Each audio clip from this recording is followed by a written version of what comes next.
Bharat visa বন্ধ রাখায় চীন বাংলাদেশিদের জন্য দেশটির বিকল্প হতে পারে বলে জানিয়েছেন পররাষ্ট্র উপদেষ্টা মোহাম্মদ তৌহিদ হোসেন।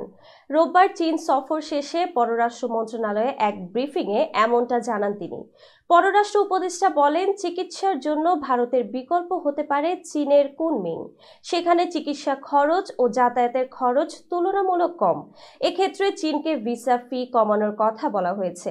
যেহেতু ভারত ভিসা বন্ধ রেখেছে, সেক্ষেত্রে কুনমিং বিকল্প হতে পারে। তৌহিদ হোসেন বলেন, বাংলাদেশে একটি বড় হাসপাতাল করে দিতে রাজি হয়েছে চীন। সেটির স্থান নির্বাচন নিয়ে কথাবার্তা চলছে। আমরা বলেছি, আমাদের হাতে পূর্বাঞ্চলের সুন্দর জায়গা রয়েছে, সেখানে আমরা জায়গা দেওয়ার কথা তাদের বলেছি। তিনি বলেন, চীনের সঙ্গে আলোচনায় ঋণের সুদ হার কমানো এবং পরিশোধের সময়সীমা বাড়ানোর বিষয়ে তাদের ইতিবাচক মনোভাব দেখা গেছে। তারা আশ্বাস দিয়েছে বিষয়টি দেখবে।